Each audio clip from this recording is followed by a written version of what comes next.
ఇక్కడ మనం ఒకటి గుర్తించాలి. రాష్ట్రంలో తెలుగుదేశం పార్టీ సభలు గాని, వారాహి సభలు గాని ప్రజలు నినాదం పడుతుంటే మా హనుమంతరెడ్డి గారు సాక్షి టీవీలు మానేసి వేరే టీవీలు చూస్తే బాగుంటుంది నా సలహా. ఎందుకంటే వాంటెడ్ ఎమ్మెల్యేస్, వాంటెడ్ ఎంపీస్ పైకాపాకి మాకు ఎమ్మెల్యేలు కావాలి, ఎంపీలు కావాలి, ఫ్యాక్టరీ నుంచి ఢిల్లీ నుంచి లేదా తిరుగుతున్నాడు జగన్మోహన్ రెడ్డి గారు, దొరకట్లా. 150 కోట్లు ఇవ్వలేము బాబు, 50 కోట్లు ఎమ్మెల్యేకి ఇవ్వలేమని చెప్తున్నారు. మరి మీరే గమనించండి నరసింహరావు గారు, కరకట్ట మీద ఎన్ని వాహనాలు ఉన్నాయి, ఎంతమంది పార్టీలో చేరుతున్నారు, పవన్ కళ్యాణ్ చుట్టూ ఎంతమంది తిరుగుతున్నారు, మరి జగన్మోహన్ రెడ్డి గారు అందరు చుట్టూ తిరుగుతుంటే ఒకరు రావట్లేదు కదా. ఇది కూడా మా హనుమంతరెడ్డి గారు గుర్తించకపోతే నేను ఏం చేయాలి చెప్పండి. ఒకటి. రెండో విషయం, మీరు అన్నట్టు హరిరామజోగయ్య గారి లేఖలు, ప్రేమ లేఖలు, వాళ్ళు ఒక కులానికి ప్రతిపాదించి చేస్తున్నాడు ఆయన. అది పార్టీ పరంగా నష్టం వస్తుంది పవన్ కళ్యాణ్ గారు. అంటే ఒక కులానికి సంబంధించిన పార్టీ కాదు పవన్ కళ్యాణ్ గారి పార్టీ. కాబట్టి వాళ్ళ నాయకులు ఏం చెప్పారంటే, అయ్యా నీ ప్రేమ లేఖలు ఆపండి బాబు, మాకు వద్దు ఈ ప్రేమ లేఖలు చూడలేకపోతున్నాం అని చెప్పి వాళ్ళే సలహా చెప్పారు. సరే, అది ఇంటర్నల్ విషయం కాబట్టి చూసుకుంటారు. అయితే హరిరామజోగయ్య గారు రాయడానికి కారణం వెనకాల ఎవరున్నారు, వెనకాల కథ ఎవరు, కథా స్కిల్ డైరెక్షన్ పైన అయితే ఎవరికి వాళ్ళు వడ్డీ వాదించుకుంటున్నారు. సరే, సంతోషం. వాళ్ళు ఏదో రకంగా జనసేన, తెలుగుదేశం పార్టీ మీరు కూడా ఒకటి ఉండండి, ఎవరున్నారు సార్, మేమే నాకు ఆ వివరాలు తెలియకుండా నేను గమానే అభియోగాలు చేయదలుచుకోలేదు. వాళ్ళు వెనకాల ఉన్న అంశాలని కూడా ఇంక పవన్ కళ్యాణ్ గారు రాస్తున్నారు కాబట్టి వాళ్ళు కుల ప్రాతిపదికన పార్టీ నాది కాదు కాబట్టి వాళ్ళు సలహా చెప్పారు, పాటించవచ్చు, పాటించకపోవచ్చు, ఆయన ఇష్టం, పెద్దరికాన్ని వదిలేస్తాం. అయితే జగన్మోహన్ రెడ్డి గారు పాడుతున్న పాటలు చూస్తుంటే ఆయన కుర్జీని మడత పెడతారా లేదా సింహాసనం అని చెప్తే దాన్ని పక్కన తీసి పక్కన పెడతారా అని చూడాలి ఇప్పుడు. ఎందుకంటే రాష్ట్రంలో ఎమ్మెల్యేలు, ఎంపీలు, అలాగే వాళ్ళ కార్యకర్తలు, వాళ్ళ పూర్తి స్థాయిలో ఇన్ఛార్జీలు ఉన్న వాళ్ళందరూ కూడా, నాకు తెలిసి మీకు మీ దృష్టి కూడా వచ్చింది, ఒక 70 నియోజకవర్గాల్లో బయట నుంచి రెబల్స్ గా వస్తున్నారు. ఈరోజు 70 నియోజకవర్గాల్లో రెబల్స్ అంటే చిన్న విషయం కాదు జగన్మోహన్ రెడ్డి గారికి. మరి తలపోటు తెలుగుదేశం పార్టీ, సరే నేను కొన్ని హానెస్ట్ గా కొన్ని విషయాలు చెప్తా, సరే ఎవరు ఏ ముద్రలైనా వేయొచ్చు, కానీ తెలుగుదేశం పార్టీ కొన్ని విషయాల్ని, వాస్తవాల్ని అంగీకరించలేకపోతుంది. దానివల్ల తెలుగుదేశం పార్టీకి నష్టం జరుగుతుంది అనేది నా ఫీలింగ్. వైఎస్ఆర్ కాంగ్రెస్ పార్టీలో ఏదో జరుగుతోంది అని ఆలోచించడం కంటే మన పార్టీలో ఏంటి, మనం ఎంత స్ట్రెంత్ అవుతున్నాం, మనం ఎలా వెళ్తున్నాం అనే దానిపైన ఎక్కువ కాన్సన్ట్రేట్ చేసుకుంటే తెలుగుదేశం పార్టీకి అడ్వాంటేజ్ అనేది నా ఫీలింగ్. ఎందుకంటే వైఎస్ఆర్ కాంగ్రెస్ పార్టీ నుంచి అందరూ బయటకు వచ్చేస్తున్నారు అన్నారు. ఇప్పుడు పార్థసారథి గారిని తీసుకున్నారు. తెలుగుదేశం పార్టీలో ఎంత అన్రెస్ట్ ఉంది సార్. యూజ్వీడ్లో, పెనంలూరులో వసంత కృష్ణప్రసాద్ గారి పరిస్థితి, దేవినేని ఉమా గారి టికెట్ పరిస్థితి ఏంటి? నిజానికి వాళ్ళు వదిలించుకున్న వాళ్ళందరినీ మీరు తగిలించుకోవడం వల్ల రాజకీయంగా మీకు ఇబ్బంది అవుతుందేమో అనే ఇంప్రెషన్ కలుగుతోంది. చాలా మంచి అభిప్రాయం చెప్పారు సార్, మీకు కూడా ధన్యవాదాలు. ఎందుకంటే మా దగ్గరికి వస్తున్న ఎవరినైనా సరే మేము ఎవరు సీట్లు ఇస్తామని కానీ లేదా పొత్తులు పదవులు ఇస్తామని చెప్పి కానీ మేము ఎవరికి ఎందుకు గారు గొడవ అక్కడ న్యూజివీడ్లో ఆయన ఆల్రెడీ చెప్పి వచ్చేసారు టికెట్ ఉంది సార్. ప్రతి ఒక్కరు ప్రతి కాన్స్టిట్యున్సీలో ఆస్పిరెంట్లు ఉంటారు, వాళ్ళ ఆలోచనలు ఉంటాయి, వాళ్ళు చెప్తారు, ఇంటర్నల్ గా సగులు నడుస్తూ ఉంటుంది. అయితే ఫైనల్ గా డిసిషన్ తీసుకోవాల్సిన పార్టీ కాబట్టి మేము ఎక్కడ సీట్లు అనౌన్స్ చేయాలి, అధికారికంగా చెప్పాలా. రెండోది ఏంటంటే మేము మాట్లాడింది కూడా ఏంటంటే రాని వారికి తగిన స్థానం ఇస్తామని చెప్పి అయినా కానీ ఇతర పార్టీ నుంచి వచ్చిన అందరికీ ఎమ్మెల్యేలు, ఎంపీలు ఇస్తామని చెప్పి ఎక్కడ మేము రెడ్ కార్పెట్ పరచలేదు. మాకు ఆ షరతులు మీరు పార్టీకి తీసుకోవటంలే. అది కూడా బాబు గారు కాదు చాలా క్లియర్ చెప్పారు, మీకు కూడా చదివారు, మీ నోట్లో కూడా ఉంది. ఎందుకంటే మాకు ఉపయోగపడుతుంది అనుకుంటేనే ఆ కార్యకర్తల్ని, ఆ నాయకుల్ని మేము తీసుకుంటున్నాం కానీ లేదంటే పార్టీలో చేరి పార్టీ సాధారణ సభ్యులు కూడా అంతేగాని పూర్తి స్థాయిలో వచ్చి మా పార్టీలో చేరిపోండి అక్కడ పదవి ఎందుకు ఇచ్చారని మీకు ఇస్తామని చెప్పి మాత్రం మేము చేయట్లేదు, ఆ దిశగా వెళ్ళట్లేదు. రెండు, జనసేన తెలుగుదేశం పార్టీ పొత్తులో సీట్లన్నీ మాకు కన్ఫర్మ్ అయిపోయినాయి, అయితే మేము చెప్పడానికి లేదు. అయితే బీజేపీ వారితో వాళ్ళ పవన్ కళ్యాణ్ గారు మాట్లాడుతున్నారు కాబట్టి ఆ సందర్భం ఎడదాకా వచ్చిందో చూడాలి. కాబట్టి ఈరోజు పొందరేశ్వర గారు ఢిల్లీకి వెళ్ళారు, నాకున్న సమాచారం మధ్యాహ్నం కూడా టీవీలో చెప్పిన సీట్లు ఏదో పూర్తి డీటా తీసుకెళ్లారు, వాళ్ళకి ఇస్తున్నారని కూడా అన్నారు. అది 20-10 నేను చెప్పలేను కానీ మీకు జనసేనకి ఫిక్స్ అయిపోయింది ఎవరైనా సీట్లు అనేది 100%, ఏ అనుమానం లేదు. బయటికి చెప్పొద్దు కాబట్టి చెప్పొద్దు. ఓకే, సో రేపు ఇప్పుడు భారతీయ జనతా పార్టీ ఉంది, చిన్న ట్విస్ట్ ఉంది అందులో. ఎందుకంటే కొన్ని సీట్లలో బీజేపీ వాళ్ళు బలం ఉన్న వాళ్ళు కానీ కొంత సామాజిక వర్గాల్లో కొన్ని కులాల ప్రతిపదిన బలాలు కానీ కొన్ని ఆగిపెట్టింది. దాదాపు 90% వరకు పూర్తయిపోయింది. పూర్తయితే భారతీయ జనతా పార్టీ 20 సీట్లు అడుగుతుంది, 15కో 14కో 13కో అది తెగొట్టారు అనుకోండి, ఎవరి సీట్లోంచి కట్ చేసి ఇస్తారు వాళ్ళకి? మంచి మాట చెప్పారు. 175 సీట్లలో పవన్ కళ్యాణ్ గారు పవన్ కళ్యాణ్ గారు కోరిక మేరకు జాయింట్ యాక్షన్ కమిటీ కోరిక మేరకు బీజేపీ వాళ్ళు కలిస్తే ఏవి ఇవ్వాలనేది వాళ్ళు ప్రపోజల్ చేస్తారు. అది కొన్ని వాళ్ళకున్న బలం ఉన్నా వాళ్ళు ఏమంటారు సర్వే చేసుకున్నా కానీ ఏ రకంగా చూసుకున్నా ఆ ప్రపోజల్ తీసుకొస్తారు. ఆ ప్రపోజల్ లో ఎవరికైనా మా పార్టీ నాయకులు కానీ పవన్ కళ్యాణ్ గారి అభ్యర్థి గానీ ఇబ్బంది కలిగితే వాళ్ళని త్యాగం చేయమని చెప్తున్నా తప్ప దాన్ని మేము ఏ రకంగా తీసుకోవట్లా. ధర్మాన్ని పాటించాలి కదా, ఖచ్చితంగా ఒక చోట సర్దుబాటు చేయాలంటే ఒకరికి త్యాగం చేయాల్సింది. కాబట్టి అటువంటి సిచ్యువేషన్ లో మా నాయకులు ఎవరైతే త్యాగం చేస్తారో వాళ్ళకి అంతకన్నా మంచి పోస్ట్ రాజ్యసభకో లేదు మంచి ఎమ్మెల్సీకో లేదు ఇంకో దానికో మంచి పదవులు ఇస్తామని చెప్పి మా నాయకులు చెప్తారు. రాజ్యసభ అంటే పాపం ఫస్ట్ టైం అనుకుంటా తెలుగుదేశం పార్టీకి పరిస్థితి జీరో. రాజ్యసభ ఏం లేదు సార్ రాజ్యసభలో నిండుగా ఉన్నోళ్ళు చూసాం. మా అంటే అధికారాలు శాశ్వతం కాదని చెప్పడానికి మీకు కూడా తెలుసు. ఇది తాత్కాలికమే. మళ్ళీ వస్తాం. కరెక్టే అధికారం శాశ్వతం కాదు, సభలు కూడా శాశ్వతం కాదు, రద్దు అవుతుంటాయి. బట్ అది పెద్దల సభ, ఎప్పటికీ రద్దు అయ్యే సభ కాదు. అటువంటి సభలో ఫస్ట్ టైం తెలుగుదేశం పార్టీ ఆవిర్భావం తర్వాత ఈ పరిస్థితి రావడం డెఫినెట్ గా తెలుగుదేశం పార్టీకి కొంత ఇబ్బందికరమైన పరిస్థితి. ఏం పర్లేదు వాళ్ళు బళ్ళు అవుతాయి, బళ్ళు వాళ్ళు అవుతాయి. మీరు చూసారు కదా, రేపు 24 తర్వాత రేపు ఎలక్షన్ తర్వాత మళ్ళీ మాకు వచ్చే అవకాశం ఉంది కదా. 26 దాకా వెయిట్ చేయాలి. రామకృష్ణ గారు తప్పు కాదు కదా, ఉంటే అలా చేయడం తప్పేం కాదు. కోల్పోలే కదా, యాక్సెప్ట్ చేయాల్సిందే, పార్టీలు ఫేస్ చేయాల్సిందే. ఫేస్ చేస్తాం. నాకు ఇప్పుడు సార్ ఒక్క నిమిషం సార్, ఆల్మోస్ట్ ఆల్ మాకు ఆ 70 మంది ఎమ్మెల్యేలు 20 నుంచి 30 మంది పేర్లు ఇచ్చారు. మీరు నిలబెట్టండి, మీ 19 ఓట్లు వేస్తామని చెప్పి అడిగారు వైసీపీ నాయకులు. బయట తోసేసిన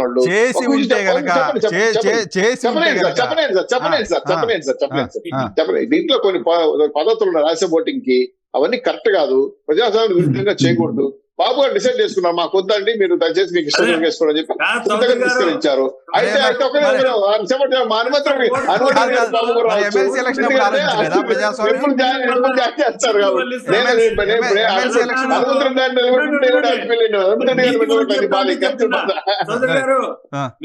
గురించి చెప్తా ఉంటే తెలంగాణలో ఓటుకు నోటు కేసులు అడ్డంగా దొరికిపోయి అక్కడ ముఖ్యమంత్రిగా పనిచేస్తున్నట్టు రేవంత్ సార్ హనుమంత్ రెడ్డి గారు ఓటుకు నోటు కేసులో FIR లో చంద్రబాబు నాయుడు గారు పేరు కూడా లేదు, గమనించండి. మీరు అర్థం చేసుకోండి, మీకు ఏది బట్టి స్టేట్మెంట్ లేదండి. FIR లో పేరు కూడా లేదు చంద్రబాబు నాయుడు గారు ఓటుకు నోటు కేసులో కొట్టేసింది. మరి పాశ్చాత్య పచ్చలాగా అదే చెప్తుంటే ఏం చెప్పాలి? ఎయిర్పోర్ట్లు నోటుకు నోటులు ఇదే మార్చండి సార్, వేరే స్క్రిప్ట్ మార్చండి సార్. బాగాలేదు సార్, అడ్డంగా దొరికిపోయి కూడా మీరు ఇలా వాదిస్తే రామకృష్ణ గారు సాక్ష్యాలు లేవు. ఓటుకు నోటు కేసులో కోర్టు కొట్టేసింది. FIR లో బాబు గారి పేరు కూడా లేదు. హనుమంత్ రెడ్డి గారు FIR పేరులో చంద్రబాబు గారి పేరు లేదు. ఓటుకు నోటు కేసులో కోర్టు కొట్టేసింది. ఇలాంటి తప్పుడు ప్రచారాలు చేయడం వల్లనే మీరు ఇలా మాట్లాడుతున్నారు. అందుకే మీకు రాజ్యసభ స్థానంలో జీరో. తెలుసుకొని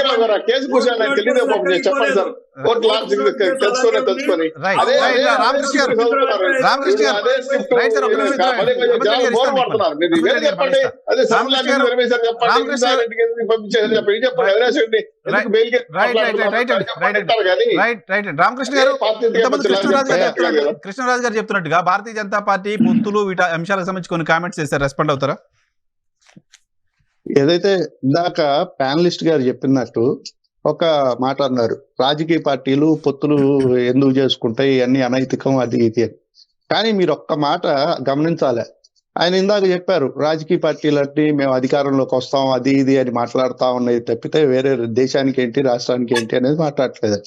కానీ మీరు గమనించారో లేదో, మోదీ గారు గత కొన్ని రోజులుగా మాట్లాడతా, పార్లమెంట్ లో మాట్లాడతా కానివ్వండి, బయట మాట్లాడతా కానివ్వండి, మేము మళ్ళీ అధికారంలోకి వస్తున్నాం, మేము వచ్చినాక ఈ పూర్తి చేస్తాం, మేము పోయే కార్యక్రమాల వల్ల 1000 సంవత్సరాల దాకా భారతదేశం అభివృద్ధి గురించి ఆయన చెప్తా ఉన్నాడు. మీరు ఒకసారి గమనించండి, భారతీయ జనతా పార్టీ మాత్రమే మేము అధికారంలోకి వస్తే ప్రజలకు ఏం చేస్తాం అనేది మాట్లాడుతా ఉంది. నేను అనకూడదులే గాని ఈ రాష్ట్రంలో ఉన్న 2 రాజకీయ పార్టీలు లేదా 3 రాజకీయ పార్టీలు ఏవైతే 3 రాజకీయ పార్టీలు మేము అధికారంలోకి వస్తే ఆయన్ని లోపలేస్తాం, మన మా మిత్రుడు పవన్ కళ్యాణ్ గారు కూడా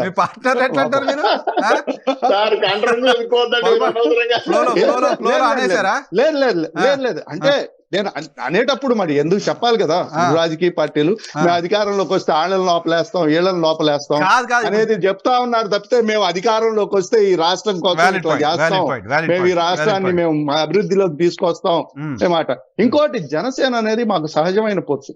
ఎందుకంటే మీరు చూసారో లేదో ఈ దేశంలో గాని ఈ రాష్ట్రంలో గాని ఏ రాజకీయ పార్టీ భారతీయ జనతా పార్టీ కార్యకర్తని నువ్వు ఒక నినాదం ఇవ్వు అంటే వాడు ఫస్ట్ ఇచ్చే నినాదం ఏమంటాడు, భారత్ మాతకి జై అంటాడు.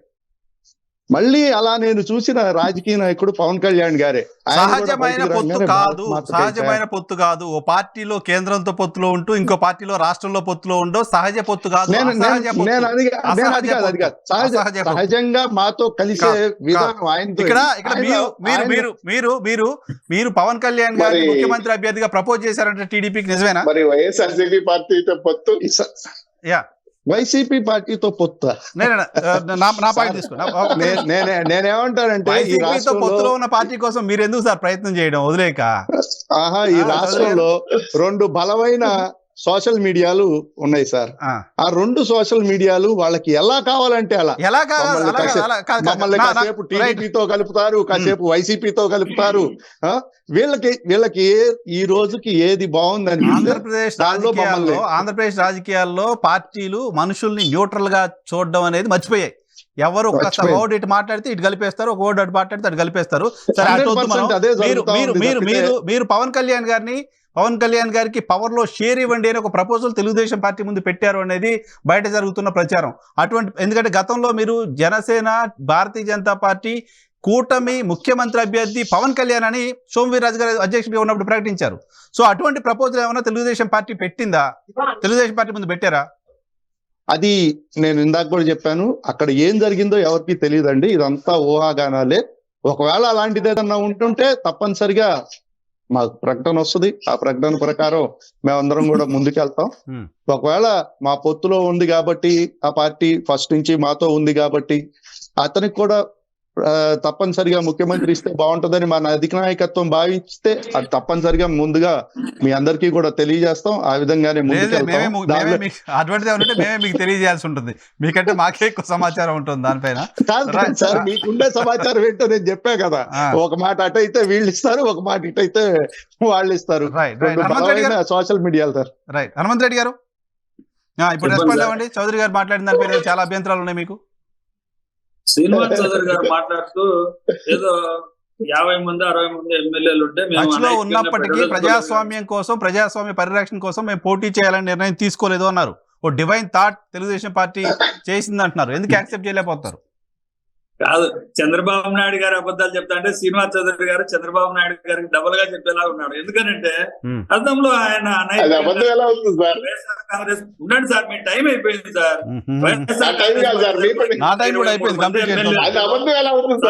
పశువులు ఉన్నట్టు కొని వాళ్లకు రాజ్యాంగబద్ధంగా 4 అలాగే హైదరాబాద్ లో ఓటుకున్నట్టు కేసులో ఏదైతే ఎమ్మెల్సీ ఎలక్షన్ వీడియో సాక్షిగా దొరికినా కూడా చౌదరి గారు మీరు మీ యొక్క తప్పులను ఎత్తి చూపుతామంటే దాన్ని ఓర్చుకోలేని పరిస్థితిలో మీరు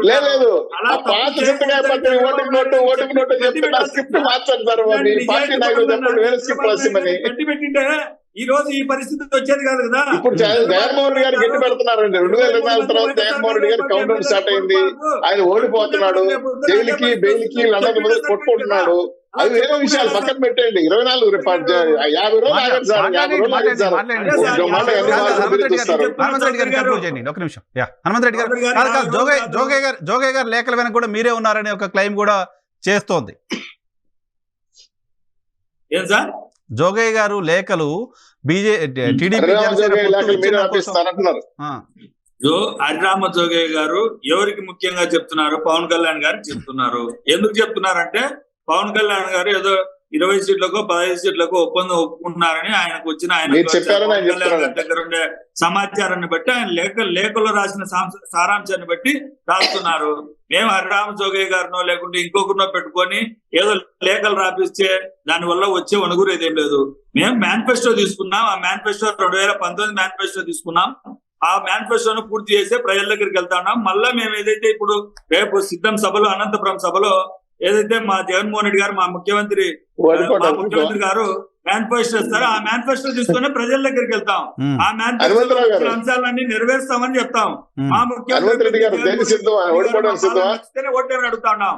14 సంవత్సరాలు ముఖ్యమంత్రిగా పనిచేసి ఇప్పటికి కూడా పొత్తుల కోసము, పవన్ కళ్యాణ్ కోసము, అమిత్ షా కోసం కాళ్ళు పట్టుకొని కాళ్ళు అరిగేలాగా తిరుగుతూ వాళ్ళేమో మళ్ళీ మేమేమో పోటీ చేయలేకపోతున్నామని వాళ్ళు మాట్లాడుతూ ఉంటే మీడియా సాక్షిగా మళ్ళా అబద్ధపు ప్రచారాలు, బురదజల్లే కార్యక్రమాలు, తప్పుడు ఒక్కొక్క వ్యక్తిత్వం మీద హననం చేసే పరిస్థితి పవన్ కళ్యాణ్, చంద్రబాబు నాయుడు సార్ సార్ మీరు చెప్పాల్సిన వ్యక్తిత్వం గురించి సొంత చెల్లెలు కూడా వదలలేదు. ఉండండి చౌదరి గారు. పవన్ కళ్యాణ్ గారే గతంలో ఎలక్షన్లలో చెప్పారు, మీకు ఈస్ట్ గోదావరి వెస్ట్ గోదావరిలో అన్ని సీట్లు ఇస్తే మా అమ్మని తిట్టించారు, నా గుండు కొట్టించారు. సరే వాళ్ళు కన్విన్స్ అయ్యారుగా, వాళ్ళిద్దరు ఒప్పుకున్నారు, వాళ్ళిద్దరు కలిసి పని చేసుకున్నారు. తిట్ని అని మర్చిపోయారు, వాళ్ళు మర్చిపోయారు. నేనేమంటే వ్యక్తిత్వ హననం ఎలా ఉంటుంది, పార్టీ చేసేది ఎలా ఉంది అనేది మీ ద్వారా తెలియజేస్తా ఉన్నా. వాళ్ళకి కావాల్సి వాళ్ళు గుర్తు చేస్తారు, మీకు కావాల్సి మీరు గుర్తు చేస్తారు. సో ఇద్దరు ఇప్పుడు రెండు పార్టీలు మాత్రం జనసేన టీడీపీ మౌనం పాటిస్తున్నాయి పాత వీడియోల పైన, స్పందించట్లేదు ఎక్కడ. Right sir, thank you very much.